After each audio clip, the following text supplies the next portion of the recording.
Bonjour à toutes et à tous et bienvenue dans cette émission, Le Débat. Le nouveau président américain, Donald Trump, a déclaré avoir comme objectif de mettre en place en territoire syrien des zones de sécurité, des zones, si vous voulez, sécurisées. Bon, la réaction à cette idée de Trump sur le plan international était immédiate. Les Russes ont dit qu'ils n'avaient pas été consultés sur ce sujet par leur homologue américain. Les Turcs ont dit vouloir connaître les détails en fait de ce projet, mais comme vous le savez très bien, cela a été depuis longtemps l'idée des autorités turques qui ont insisté sur la nécessité de mettre en place en territoire syrien des zones d'exclusion aérienne. Et s'agissant de la France, cette idée du nouveau président américain a été saluée. On va vous en parler dans le cadre de l'émission d'aujourd'hui pour savoir quel est en fait l'objectif du nouveau président américain de vouloir en fait mettre en place des zones de sécurité en territoire syrien, d'autant plus qu'il y a des informations comme quoi les Américains cherchent quand même à assurer leurs propres objectifs en voulant, si vous voulez, mettre en place, en voulant créer des zones de sécurité en Syrie, très particulièrement dans des régions où sont présentes les Kurdes également. Il est question de vouloir créer une zone de sécurité au sud de la Syrie, à la frontière entre Israël et la Syrie. On va vous en parler dans le cadre de l'émission d'aujourd'hui avec trois invités. Avant de vous les présenter, avant d'entrer dans le vif du sujet, je vous propose un court reportage sur ce sujet. On reviendra tout de suite après.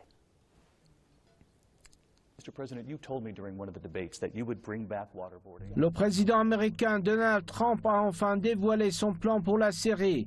L'homme qui n'a cessé tout au long de sa campagne électorale et de son discours d'investiture de dénoncer les interventions militaires des États-Unis à travers le monde qui ont appauvri l'Amérique propose de créer une zone sécurisée en Syrie. L'idée de créer des zones tamponnes prélude à un démembrement de la Syrie n'a cessé d'être évoquée depuis le début de la guerre par les ennemis de l'État syrien, à savoir la Turquie, la Jordanie ou encore Israël. Les Turcs ont même voulu instaurer une zone d'exclusion aérienne au-dessus de la Syrie. Et l'occupation par l'armée turque des villes de Jarablus et d'Al-Bab dans le nord de la Syrie s'inscrit dans ce sens. Il s'agit en effet d'une zone de 5000 km² que la Turquie dit vouloir créer pour protéger ses frontières des séparatistes kurdes et de Daesh. Quant à Israël et à la Jordanie, ces deux pays ont cherché tour à tour à créer des zones similaires dans le Golan occupé et dans la province stratégique de Deraa dans le sud de la Syrie. À peine quelques heures après avoir été dévoilé, le plan du nouveau président américain pour la Syrie a fait réagir le Kremlin.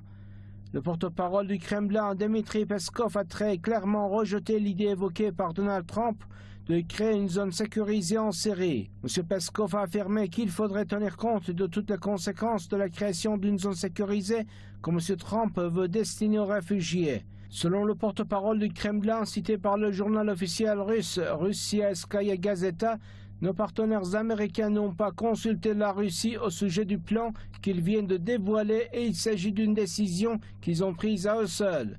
Signe avant-coureur, la Turquie s'est très rapidement félicitée des récents propos de Trump en apportant son soutien plein et entier à l'idée de la création d'une zone tampon en Syrie.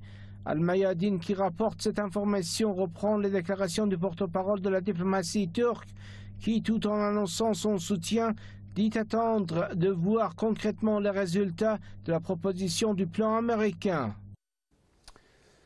Merci beaucoup pour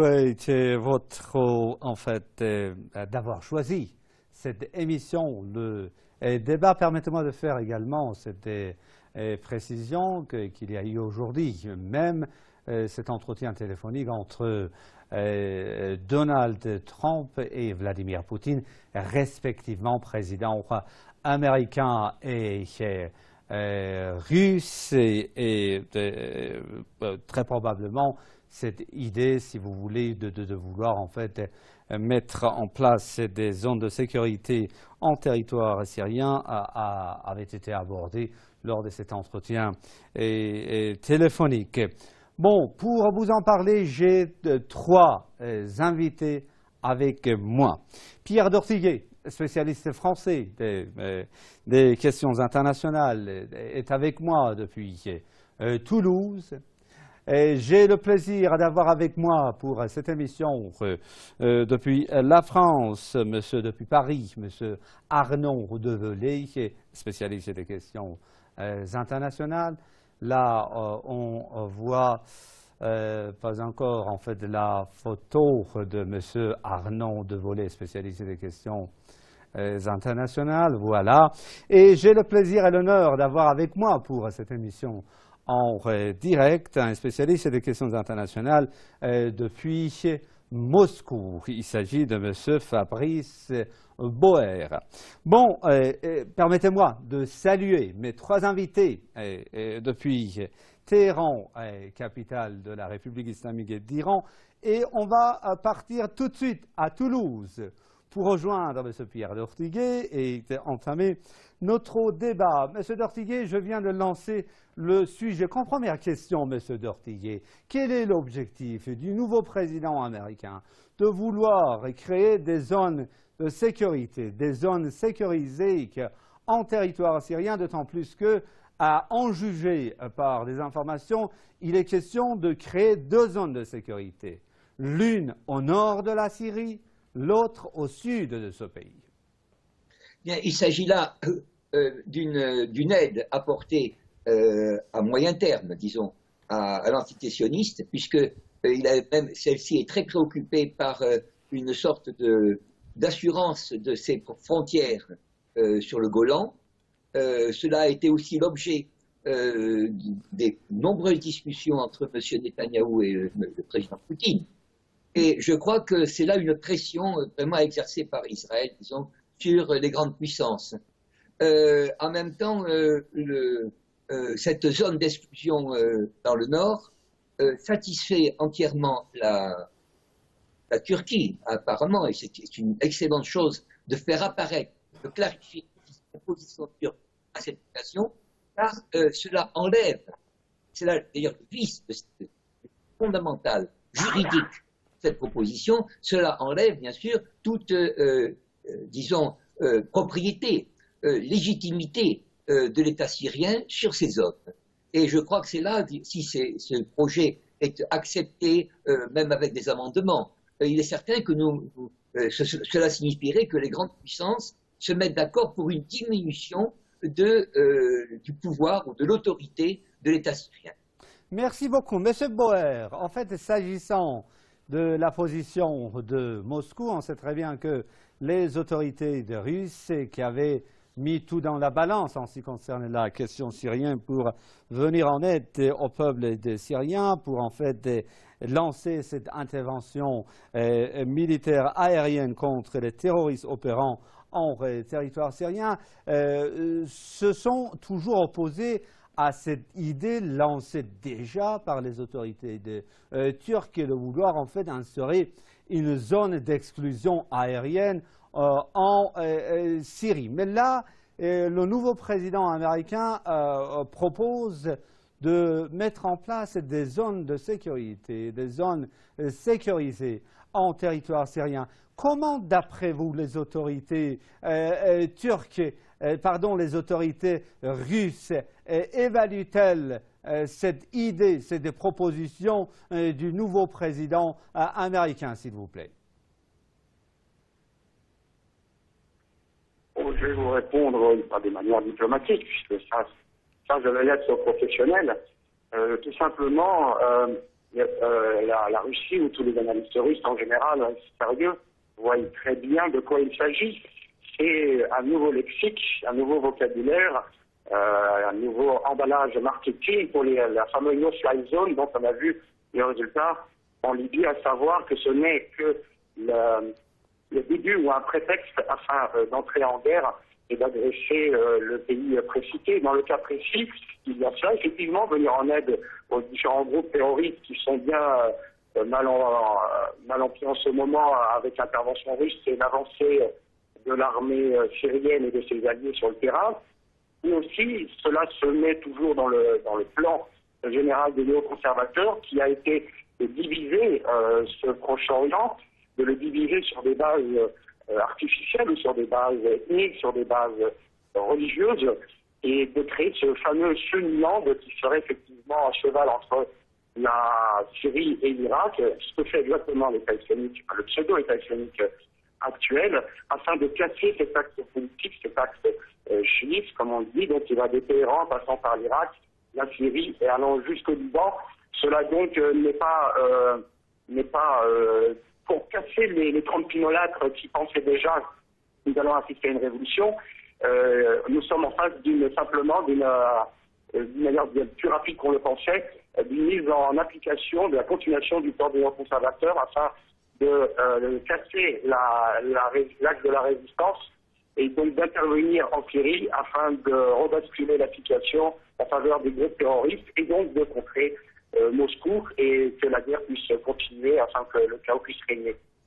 Merci. Monsieur de Volé, en fait, les autorités, on vient de le dire tout à l'heure dans notre reportage, les autorités russes, en fait, ont appelé immédiatement le nouveau président américain, la nouvelle administration US, à bien sonder, à bien réfléchir aux conséquences d'une telle idée, qui vise en fait à instaurer, à créer des zones de sécurité en territoire syrien. Monsieur de Volé, quelles seront d'après vous alors les conséquences d'une telle chose, les conséquences de la création des zones de sécurité au nord et au sud de la Syrie? Oui, bonjour à tous. Je ne vais pas faire l'écho de mes deux interlocuteurs, ils ont bien résumé la situation. Toujours est-il qu'il faut bien préciser une chose. Pour l'instant, l'ordre exécutif n'a pas été signé. Il semblerait qu'il y a des rumeurs que la section 6 du texte portant sur l'établissement de zones pour les réfugiés ait été retirée du texte. Cette information n'a pas été confirmée, mais c'est une information qui flotte. Toujours est-il que les Russes, dans leur réaction initiale, sont dans leur rôle. Il est évident que sur un plan diplomatique, la réponse à avoir été effectivement d'informer leurs homologues américains de bien réfléchir aux conséquences d'une telle mise en œuvre de ces soi-disant zones pour réfugiés. Sachant qu'encore une fois, sur un plan juridique, les Américains ne sont absolument pas invités en Syrie au jour d'aujourd'hui.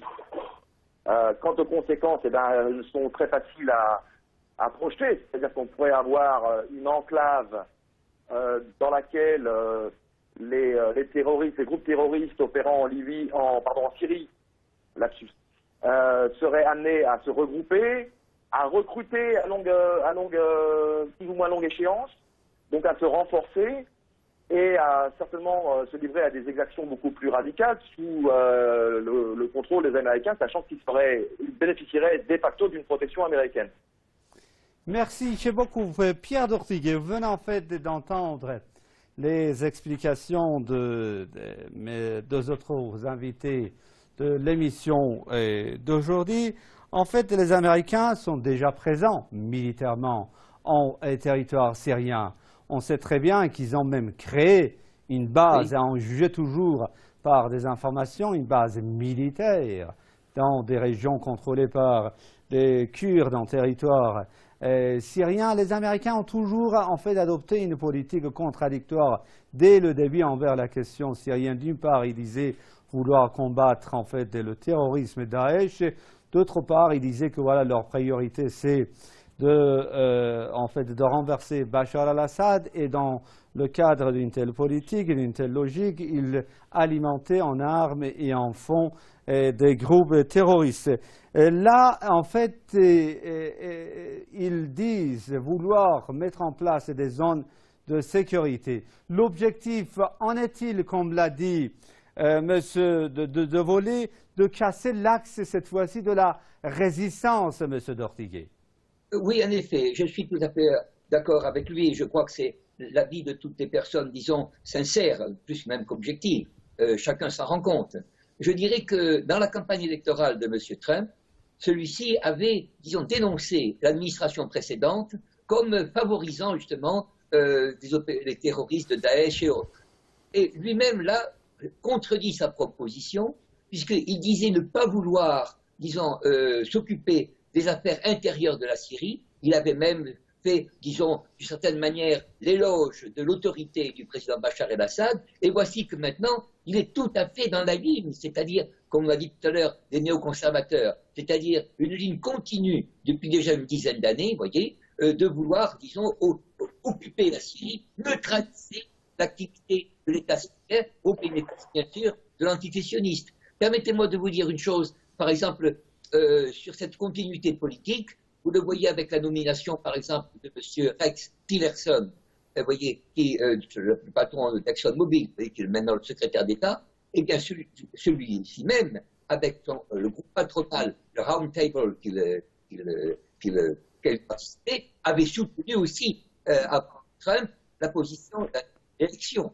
de M. Obama. Donc je crois qu'il faut surtout retenir cette proposition américaine de la réaction russe justement à cette position, que nous sommes en réalité devant la poursuite, la continuité d'une politique qui consiste à éliminer le principal adversaire qu'il y a au Proche-Orient pour l'État d'Israël, c'est-à-dire l'État syrien et l'autorité de l'État syrien. Et monsieur de Boer, votre réaction à ce qui a été dit par monsieur d'Ortiguet, est-ce que nous sommes toujours devant la continuité d'une politique américaine moyen-orientale, en l'occurrence en ce qui concerne la question syrienne? Je dirais proche-oriental, puisque moyen-oriental, c'est un terme du lexique américain. Nous sommes proches de l'Orient, ils sont un peu plus loin, le terme moyen-oriental. Et oui, c'est tout à fait la continuation. Comment cela peut surprendre? Comment des gens ont pu croire qu'avec Trump, quelque chose allait changer? Il suffit de voir qui est son ministère à la Défense, qui est son secrétaire d'État, qui est son conseiller spécial à la sécurité, qui est un des lobbyistes ultra-sionistes de New York. La chose est extrêmement claire depuis le début, c'est juste un changement de théâtre. Les histoires américaines sont des histoires que le représentant aujourd'hui, le président des États-Unis, n'est pas celui qui était dans le casting, qui était prévu. Il défend toujours les mêmes intérêts. Et ces intérêts, on les voit aujourd'hui, effectivement. C'est un homme qui va dire blanc le matin, noir le soir. La seule chose qui compte, effectivement, c'est un peu le dernier, semble-t-il, qui a parlé. Et l'administration et les forces conservatrices sont toujours là présentes. Et il faut savoir quand même que derrière Trump, c'est tout le complexe militaro-industriel. Ça n'a jamais sauté aux yeux de personne dans l'analyse que j'ai pu, les analyses que j'ai pu entendre jusqu'à présent. Donc aujourd'hui, effectivement, c'est bien ce plan conservateur qui continue, avec une variante, mais toujours, comme dans les plans américains, il y a toujours quelque chose qui se foire, à savoir que pour se débarrasser de Daesh, c'est pas aussi facile que ça, il faut des hommes sur place. Les seuls qui vont sur place, c'est le régime de Bachar el-Assad, il n'y en a pas d'autres. Du côté irakien, ce sont les forces des milices populaires, donc chiites, qui sont anti-américaines, donc ils ne peuvent pas s'allier avec eux. Ce n'est pas les quelques mercenaires des conservateurs et de l'extrémiste Erdogan qui vont changer quoi que ce soit dans la balance. Les Kurdes ne sont pas pro-turcs, donc ce millimélo n'aboutira pas comme les Américains le veulent, mais on aboutira toujours de toute façon à le chaos, et le chaos c'est une stratégie néoconservatrice. Lorsqu'on ne peut pas dominer, on amène le chaos, et comme cela, au moins, si on ne peut pas le contrôler, personne ne peut le contrôler.